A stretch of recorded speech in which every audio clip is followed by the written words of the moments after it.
चलो question number 22वां 4E सुनो ध्यान से। बोल रहा है कि एक कुटीर उद्योग एक दिन में कुछ बर्तनों का निर्माण करता है। सबसे पहले कुटीर उद्योग का मतलब क्या होता है? वो कोई ना बर्तन बनाने वाली कंपनी है, छोटी मोटी कुटीर उद्योग है, व्यापार है, उसमें बर्तन बनाए जाते हैं ना। उसके बाद बोल रहा है कुछ बर्तन वहां बनाए जाते हैं। आगे बोल रहा है एक विशेष दिन यह देखा गया कि प्रत्येक नग की निर्माण लागत उस दिन के निर्माण किए बर्तनों की संख्या के दुगने से 3 अधिक थी। एक दिन ऐसा देखा गया कि जितने मतलब उसमें जितने निर्माण लागत जो है, जितना पैसा लगता है उसमें, उस दिन जितने बर्तन बने थे उसके दुगने से 3 अधिक थे। इसीलिए हमने देखो ऐसा माना है, अभी बता रहे कैसे माने हैं। आगे क्या बोल रहा है कि यदि उस दिन की कुल निर्माण लागत 90 रुपए थी तो निर्मित बर्तनों की संख्या और प्रत्येक नग की लागत बताइए। प्रत्येक नग की लागत, नग मतलब समझ रहे हो? बर्तन जो है ना, बर्तनों की जब संख्या इकट्ठा हो जाती होगी तो एक नग बोलते हैं। जब मतलब 10-15 का सेट बना लेते होंगे, 1 नग 2 नग 3 नग, इस तरह से, ठीक।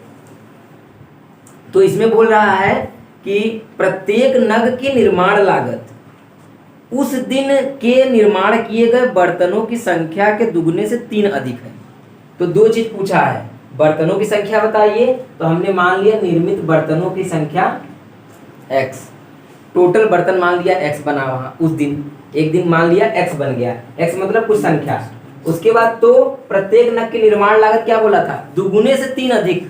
तो बताओ, दुगुने से, बर्तनों के दुगुने से 3 अधिक कर लिया हमने, दोनों काम हमारा हो गया, ठीक। और एक बात इसमें दे दिया है, उस दिन का जो कुल नग का निर्माण लागत है वो 90 रुपए था। कितना बोल रहा है? कुल निर्माण लागत 90 रुपए था। तो लिख लो यहाँ पे, कुल निर्माण लागत, कुल निर्माण लागत भी दिया हुआ है 90 रुपए। अब ध्यान समझिए आपका समीकरण कैसे बनेगा। बस आपको यही देखना है, कुल निर्माण लागत 90 है ना, तो अगर हम इसका जानते हैं कि कुल निर्माण लागत कुल 90 रुपए है, तो इन दोनों का भी गुणा करेंगे तो कुल निर्माण लागत ही निकलेगा। बर्तनों की संख्या और निर्माण लागत की संख्या, मतलब निर्माण लागत ये एक नग का है ना, और ये कुल नग का है। जैसे हम तुमसे कहें कि एक टॉफी का दाम 10 रुपए है, तो 10 टॉफी का दाम कितना होगा? तो गुणा करना पड़ेगा ना, गुणा करना पड़ेगा। तो इस तरह से ये प्रत्येक का मतलब ये एक नग का निर्माण लागत है, और ये टोटल संख्या है, टोटल संख्या में गुणा करेंगे तो पूरा पैसा पता चल जाएगा।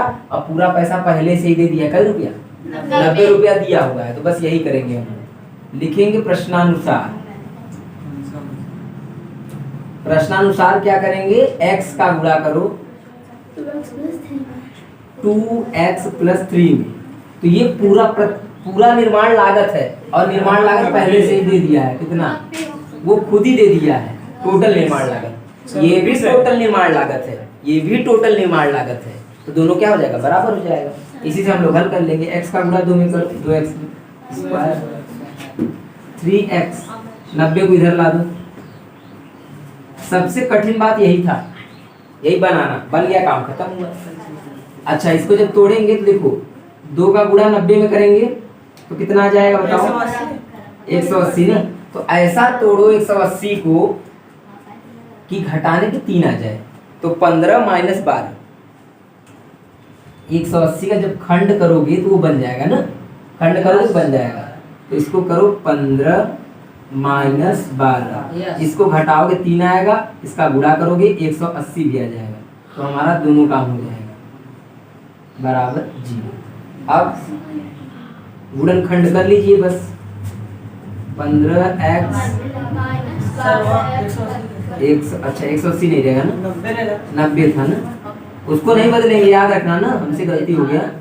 इसको 90 ही रखते रहेंगे, उसको नहीं बदलेंगे। कॉमन लेते हैं, यहाँ पे x ले लो कॉमन, तो बचेगा 2x + 15।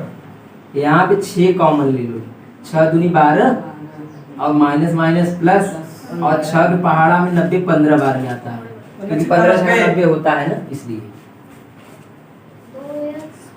एक बार ये लिख लेंगे, ये ब्रैकेट वाला दोनों सेम है इसलिए कॉमन ले लेंगे, और एक बार ये लिख लेंगे। अब क्या करेंगे, अलग अलग जीरो लेना पड़ता है x का मान निकालने के लिए। यहां से 2x बराबर -15, यहां से x बराबर 6। अच्छा ये हो जाएगा -15/2, ये अमान्य हो जाएगा। कोई बर्तन बनाएगा तो माइनस में बनाएगा, 15/2 में बनेगा बर्तन, ऐसा कभी हो ही नहीं सकता, इसलिए अमान्य हो जाएगा। यानी टोटल बर्तन कई ठो बना होगा, 6 ठो बर्तन बना होगा ना। तो यहाँ पे नीचे लिखो, यहाँ से लिख देते हैं अतः करके लिखेंगे अतः, अतः निर्मित बर्तनों की संख्या, निर्मित बर्तनों की संख्या बराबर 6 तथा प्रत्येक नग की निर्माण लागत, प्रत्येक नग की निर्माण लागत, प्रत्येक नग की निर्माण लागत 6 यहाँ पे रख दो, 2 × 6 + 3, 15 रुपए ना। हाँ अरे 6 मान आया, x का मान 6 आ गया, x का मान यहाँ 6 रखो, 6 दूनी 12 और 3 वहाँ मान रखेंगे तब ना दोनों मान आ जाएगा। ये दोनों बातें पूछा था, दोनों आ गया, इसको लिख लीजिए। नंबर 23वां सुनो ना, सुनना। बोल रहा है कि एक रेलगाड़ी 360 किलोमीटर की दूरी एक समान चाल से तय करती है। कोई रेलगाड़ी है 360 किलोमीटर जाता है, लगभग यहाँ से कानपुर, कानपुर थोड़ा सा आगे लगभग ना, इतना दूर तक जाता है एक समान चाल से। मतलब स्पीड ऐसा है तो बस बना ही है, रुक नहीं रहा है, स्लो नहीं कर रहा है, एक समान चाल से जा रहा है 360 किलोमीटर। आगे क्या बोल रहा है, यदि रेलगाड़ी यही दूरी 5 किलोमीटर प्रति घंटा अधिक चाल से तय करती तो यात्रा 48 मिनट पहले संभव, मतलब कम समय लगता, 48 मिनट पहले पहुंच जाती। अरे जब अपना स्पीड वो बढ़ा लेगा रेलगाड़ी तो जल्दी नहीं पहुंच जाएगा। स्पीड अभी उसका कम था तो बोल रहा है 5 की स्पीड बढ़ा लिया, 5 किलोमीटर प्रति घंटा का स्पीड बढ़ा लिया तो वो जल्दी पहुंच जाएगा, 48 मिनट पहले पहुंच जाता है। अच्छा तो आगे क्या बोल रहा है कि रेलगाड़ी की प्रारंभिक चाल ज्ञात कीजिए, बस इतना ही काम है। अब सुनना, ऐसे टाइप के सवालों को ज्यादा ध्यान मत दो, बस इतना समझो कि पहले x मानना है, जो भी पूछा है उसको x मानो। x अगर हम मान लिए तो इसके बाद देखो क्या करना है, कुल दूरी दिया है ना उसको भी लिख लो, 360 कुल दूरी बराबर 360 किलोमीटर। ठीक है, ये हमने लिख लिया, आप लोग किमी भी लिख सकते हैं। अब सुनिए, ऐसे सवालों के लिए बस एक फार्मूला है, वो है चाल बराबर दूरी बटा समय। तो लगा समय से चाल बराबर दूरी बटा समय, बहुत ही पुराना रोता हुआ फार्मूला, इसको रट लीजिए। समय आपको अगर जब भी निकालना रहेगा तो समय यहाँ चला जाएगा, चाल नीचे चला जाएगा, तो इसका फार्मूला हो जाएगा समय बराबर दूरी बटे 4, दूरी बटे 4। बात समझ में आ गया? ठीक, इतना बात याद रखिए। अब चलिए हम लोग शुरू करते हैं। वो बोल रहा है कि 48 मिनट पहले पहुंचता कब, जब 5 की स्पीड बढ़ा लेता। पहले तुम ये सोचो कि बढ़ा ही नहीं है, जैसे चल रहा है उसे चलने दो उसको, और हम लोग निकाल लेंगे समय, लिखेंगे तो लगा समय ना, मतलब कि ये चाल था, ये दूरी था, तो उसको समय कितना लगेगा लिखेंगे, तो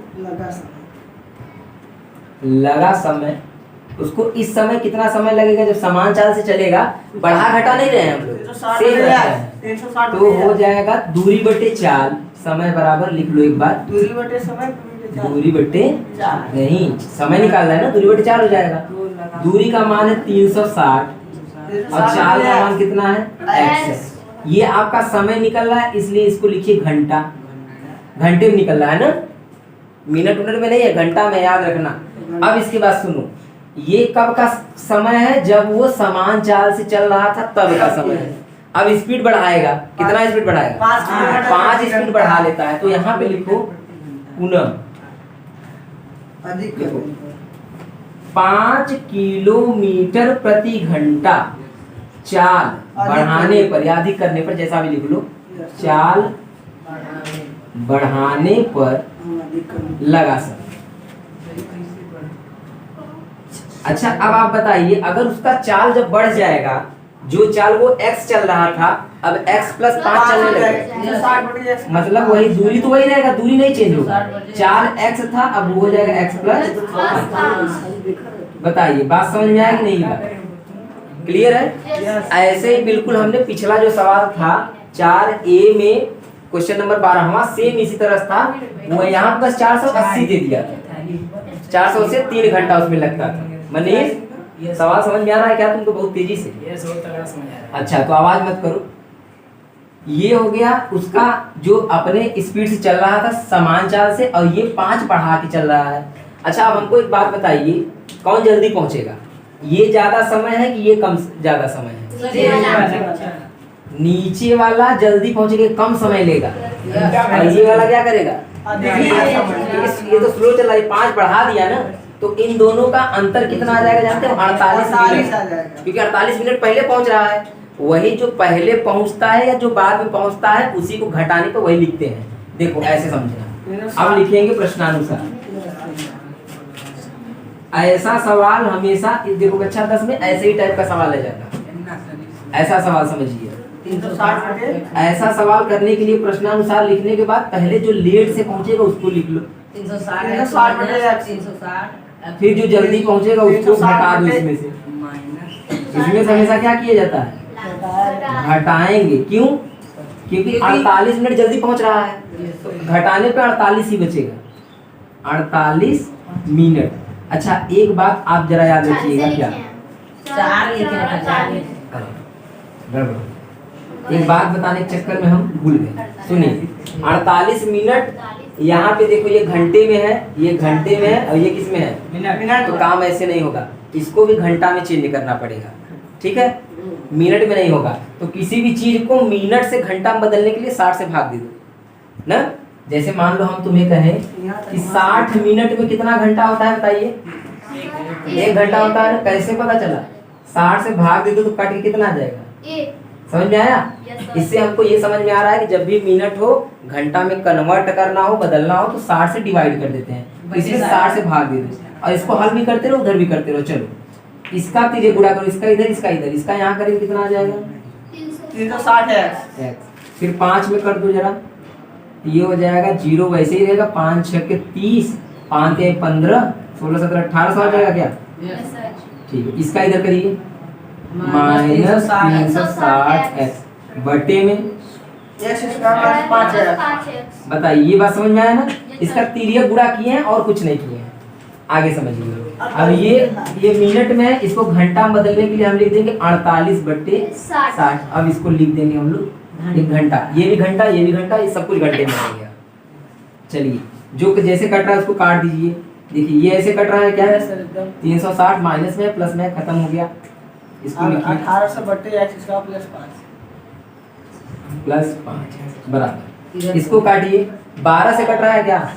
12 चौके 48 और 12 पंजे 60। ये सीधा सीधा 12 से कट गया, खत्म। इसका इधर गुणा करिए, इसका इधर गुणा करिए। इसका जब यहाँ गुणा करेंगे तो ये 9000 आ जाएगा, 9000 आ जाएगा। इसका उधर गुणा कर दो, इसका उधर करेंगे तो ये आ जाएगा 4x² प्लस 4 पंजे 20x। बताइए बात समझ में आया? इसका गुणा इधर और इसका गुणा, जब भी बराबर में बटे बटे बनता है तो इसका गुणा इधर कर देते हैं, इसका गुणा इधर करके दोनों साइड बराबर में कर देते हैं। ठीक, ये मत सोचना नीचे का नीचे में करेंगे, प्लस में होता है वो, ये बराबर है ना, यहाँ भाग है उधर गुणा हो जाता है, यहाँ भाग है उधर गुणा हो जाता है। अब इसको एक तरफ सबको कर लीजिए। एक तरफ करने के लिए इसी को उधर पलट देते हैं ना, यहाँ हो जाएगा 0 बराबर 4x² प्लस 9000। अब इसको एक तरफ लिख देते हैं ना, यहाँ बताएं सर जी 2 से काट दीजिए। हाँ काट दिया जाएगा, पहले लिख लेते हैं इसको सही से। इसको लिख लो अब सीधा करके 4x² plus 20x minus 9000। Sir 4 से 0 लगा दो उधर, 4 से सब कट रहा है, 4 से सब उड़ा दो, 4 से काटेंगे 20 4 दूनी 8, 1 इसको दे दो, 4 दूनी 8, 2 इसको दे दो, 4 पंजे 20 और 0 यही आएगा। नहीं समझ में आया? 4 दूनी 8 इसको दे दिए 10 हो गया, फिर 4 दूनी 8 2 इसको दे दिए 4 पंजे 20 0 आ गया। यानी गुणा करने पे लाना है 2250 और घटाने पे आना चाहिए 5। तो अब हमको सोचना पड़ेगा 2250 को कैसे गुणनखंड करें ना। तो अब यहाँ पे करते हैं गुणनखंड 2250 इसी का गुणनखंड करेंगे और घटाने पे 5 लाना है। तो चलिए इसको काटते हैं, 2 से काटो 2 एकम 2 एकम 2 दूनी 2 पंजे, 2 से काटेंगे 2 पंजे 10 2 छक्के 12। अच्छा 2 तो कटेगा ही नहीं ना, 5 7 2 9 3 से काटो 3 त्रिका 9 10 11 2 इसको दे दो 3 7 21 3 5 15 3 से कटेगा 7 5 12 हाँ 3 से कटेगा 3 एकम 3 3 दूनी 6 3 5 15 5 से काटो 25 बार में 5 से काटो 5 बार में और 5 से काटेंगे 1 बार में। ये कट गया। अब इसी से हमको सेट करना है 5 आना चाहिए ना। चलो देखते हैं, दिमाग लगाएं। 5 का अगर 3 में गुणा कर दे तो कितना हो जाएगा 15 और 15 3 कितना होता है 45। एक मान लो 45 हम ले रहे हैं। हमको लग रहा है हल्का हल्का याद है 50 और 45 बनेगा कैसा है। 5 का करेंगे 5 में 25 और 25 में 50 आ गया ना। 50 माइनस 45 हमको थोड़ा थोड़ा याद था इसलिए हमने बना दिया। चलिए इसको तोड़ देंगे 50 इसके बाद तक तो कर देंगे माइनस 45। यही वाला थोड़ा सा कठिन लगता है, अगर आप गुणनखंड करके बनाना सीख जाते हैं तो बहुत अच्छी बात है। अब x का गुणा करो 50 50 माइनस 45 x कॉमन ले लो x प्लस 50 माइनस यहाँ पे क्या कॉमन लेंगे 45 यहाँ बचेगा x प्लस 50। यहाँ लिखेंगे x प्लस 50 बराबर 45। पहले दोनों को लिखेंगे बराबर 0 x प्लस 50 बराबर 0 x बराबर माइनस 50 आ जाएगा और ये हो जाएगा x बराबर प्लस 50 किलोमीटर प्रति घंटा। अच्छा ये क्या हो जाएगा अच्छा ये अमान्य क्यों हुआ बता सकते हैं आप लोग। ट्रेन कभी माइनस में चलेगा क्या, वो तो आगे जा रहा है माइनस में पीछे घूम जाएगा।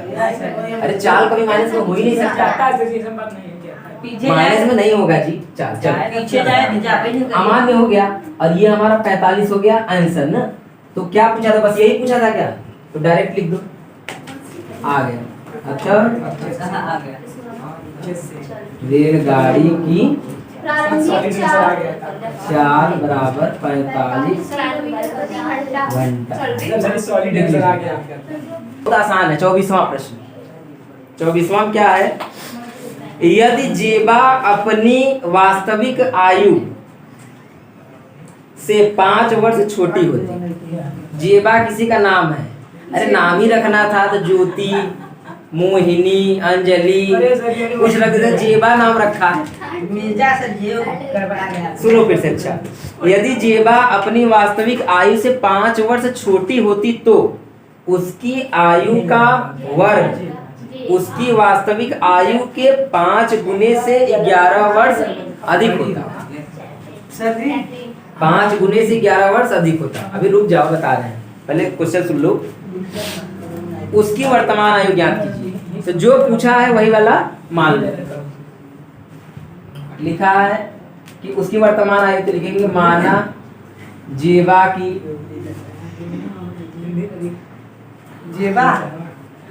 जेबा की वर्तमान आयु x, ये हमने मान लिया। ठीक, अब इसमें क्या क्या बोला है, कंडीशन बस वही करते जाओ, काम हो जाएगा। जैसे पहला क्या बोला है, बोल रहा है कि अपनी वास्तविक आयु से 5 वर्ष छोटी होती। मतलब अगर उसका आयु यश होता तो 5 इसमें से घटा दो तो छोटी हो जाती है ना। 5 वर्ष छोटी होती तो होता क्या, आगे सुनो। तो उसकी आयु का वर्ग उसकी वास्तविक आयु के 5 गुने से 11 वर्ष अधिक होती। अच्छा तो यहाँ पे सीधा लिखो प्रश्नानुसार। संधि करोगे तो प्रश्न के अनुसार हो जाएगा, प्रश्न अनुसार।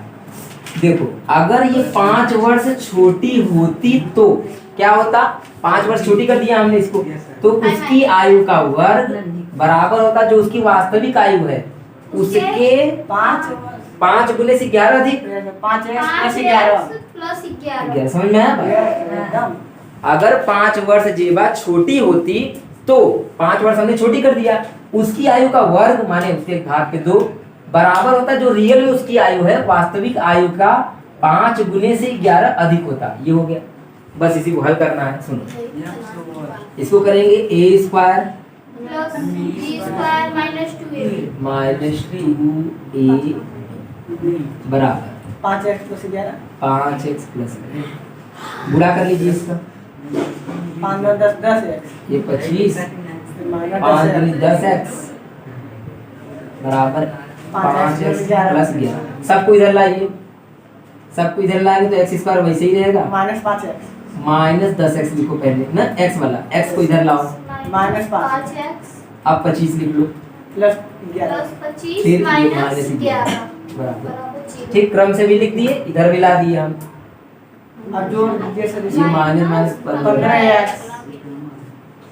प्लस घट गया 4 और 1 14 ये आ गया। गुणा करने पे 14 जोड़ने में 15 क्या होगा बताइए?